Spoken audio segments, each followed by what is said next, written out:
Frankie, I am so happy that we're getting a chance to do this, man. I've asked you about doing a segment like this for my website, Rudy Blair Entertainment Media, rudyblairmedia.com. And finally, we get a chance to do it because I think we've known each other for at least 20 years I plus. think beyond 20 years. You know what? We've seen each other go through hair growth and hair loss. You're damn right about that, man. I'm just so happy we're getting a chance to do this. Talking about what you are expert at, gardening. Yeah, And before thank you. before we Yeah. even get into that, how did you become such an expert in this, man? Well, it looks at my family, our greenhouse growers, flower growers. We had a garden center. My original home was attached to a greenhouse. So I always joke that I'm a product of child labor, but it's really a lifetime of love. My family still do it, and I'm learning all the time. So how am I becoming an expert? I always have a willingness to learn. And so can't know everything, but I try to know as much as possible. Fantastic. Well, let's get into this because, of course, my mom is a big gardener, and just last week I had to go buy the massive soil bags and throw them in the Yeah. back of the trunk, and there are different ones, and eventually we're gonna have to get new plants because she wants flowers for the front and back. And I've always been curious about um, really the proper way to get started. I mean, everybody is going to be different. Everybody's going to have different ideas, but I want to get a general census. And how do you start gardening if you have a home?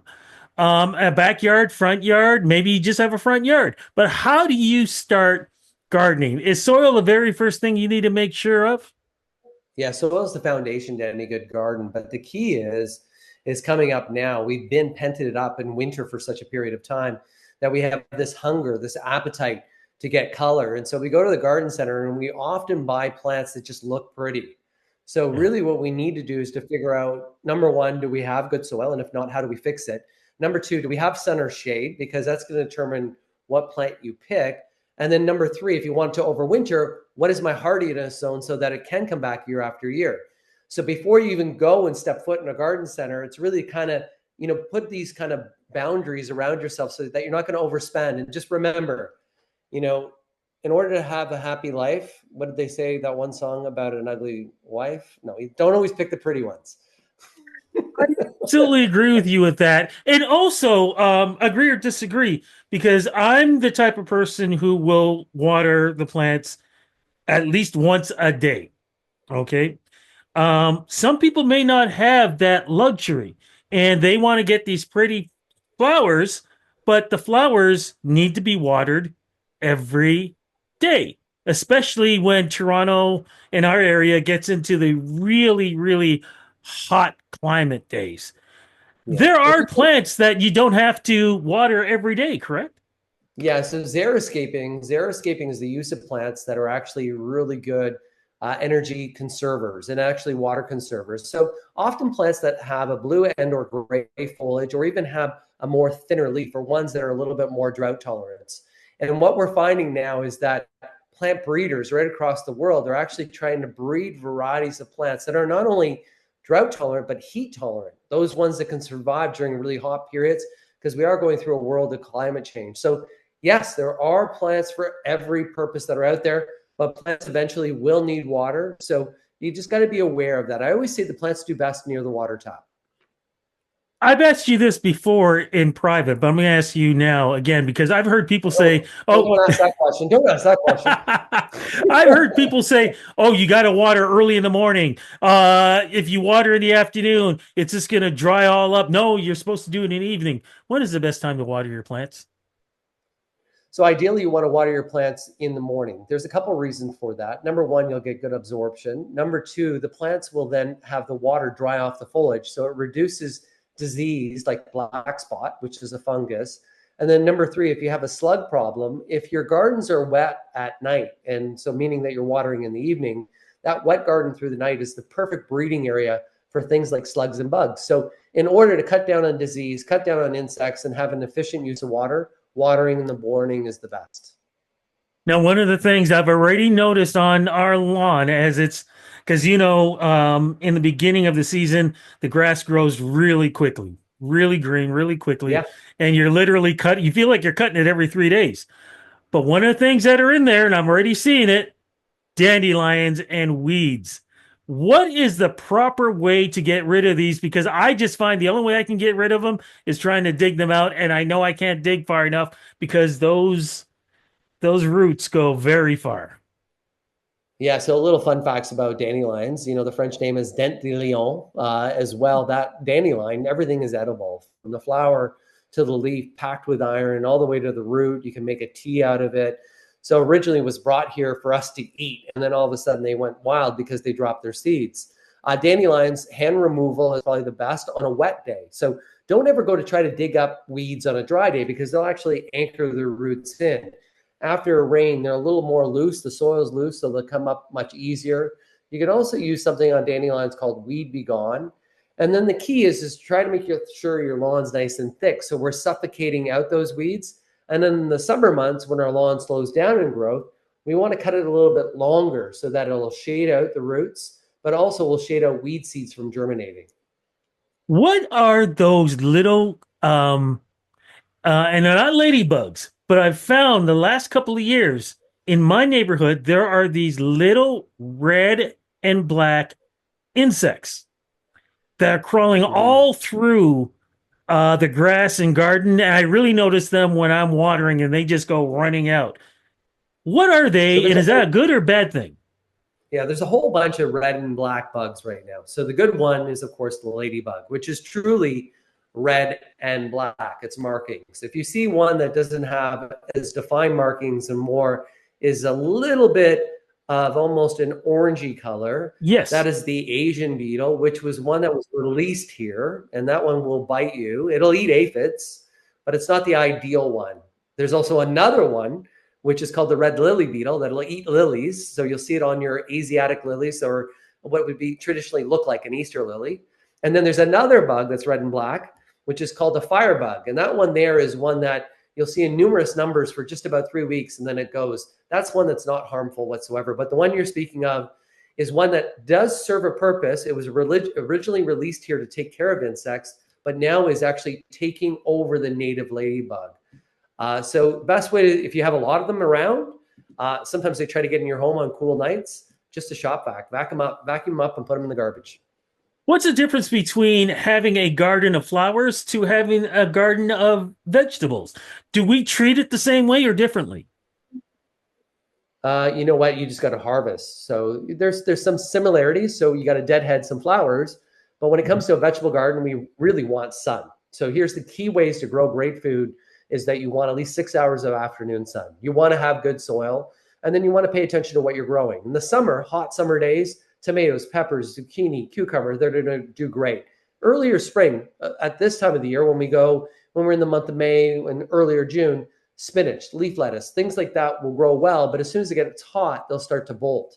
So knowing when to harvest, planting the right things and planting in sun, that's the biggest things and keys for success. Flower gardens as well. Some are sun loving, but really deadheading, that's the removal of a flower after it's finished, will always allow that plant to really recircus, kind of bloom again. And that's like really, if we look at a zucchini, that Mhm. zucchini is really a fruit because it came from a flower. So we're just really removing the flower after it's done. Can we overwater our plants? Absolutely. Do you like being in a tub 24 hours? No. No. So your plants as well. Yeah. Your plants as well don't want to be sitting in water. Really, it's best to dry your plants out in between watering. And then when you water outdoors, if it's a plant in the ground, you want to soak that area so that the plants will put their roots deep into the surface. If you just water every day shallow, then the plants will put the roots up closer to the surface to grab. So we can overwater, but it's how we water is really important. And watering, this is what they say, water deeply and infrequently. What about the hot seasons? As I said before, like last year was pretty good. I remember there have been years where, you walk outside and you're going, why is my grass brown? And no matter how much you try to water, it stayed brown until we started getting the regular rainfall and, of course, not so much sun. Yeah, your lawn's going to go brown as a natural defense mechanism. So it puts itself into dormancy during hot summer days because it's a cool, loving plant. depending upon the grass seed you have mixed. If you have a fescue mix in there, it'll stay a little bit more green. If you're watering, that'll help out as well. Cutting height is really important. That's going to help you out because that shades the roots, keeps the roots a little cooler. So in the summer, you raise the blades up to at least a number 4 or 4 inches. In the spring, you cut it a little shorter because it's growing so fast. And it generally rebounds again in the fall. Heat, though, is something that's really tough on plants, not during a hot day. It's when we have hot days and hot nights. Those are really hard on plants because it doesn't give them a rest period. And some plants, when we have consistent hot days and hot nights, will stop flowering or will drop their flowers just to protect themselves, to give a little bit more energy to the root. I was listening to 680 News, and you were talking about gardening if you have, say, a condo or an apartment and a balcony. How do we get our garden together when you have such a small area? You can do it. You can grow in containers. Fantastic. You just really got to pay attention to the right plant, to the right place, which is knowing, do you have sun or shade? Do you have the ability to water? Because if you're going to go away for 3 weeks during the summer and you have plants and pots on a balcony, they're not going to survive. So really be real with yourself that you're going to be able to care for them. That's key. Another word of warning, if your containers dry out and you're out there maybe having a cigarette, don't stick it in the container because that's potting soil, and potting soil is made up of decaying wood. So it'll actually set fire if it's too dry, and you'll actually have a fire hazard on your little condo terrace. Oh, wow. Had no idea about that. One more question as we're wrapping this up. So we've got our full season of gardening. Now we're entering the fall. What can we do to prepare for next year? Next year, take a reflection back on what you did this year, what worked, what didn't work. So some of those notes will really help guide you to success for the next year.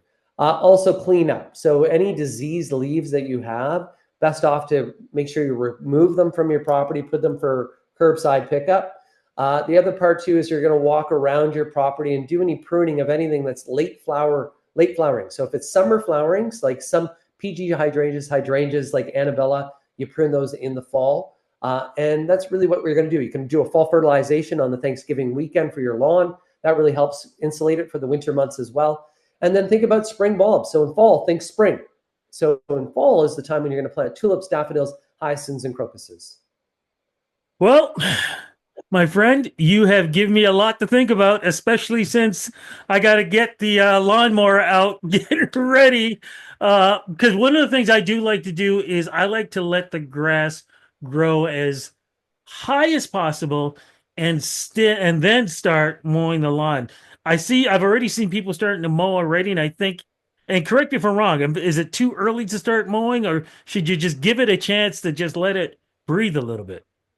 So here's the thing right now in the province of Ontario and in many areas across the country, we have ticks.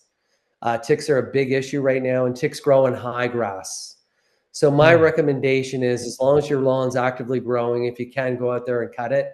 There's a big trend in the UK, which is called the no mow lawn for the month of May, but they don't have the issue that we have with ticks. And ticks, of course, can create Lyme disease. So in order for safety, because safety never takes a holiday with Frankie Flowers, get out there and cut your lawn.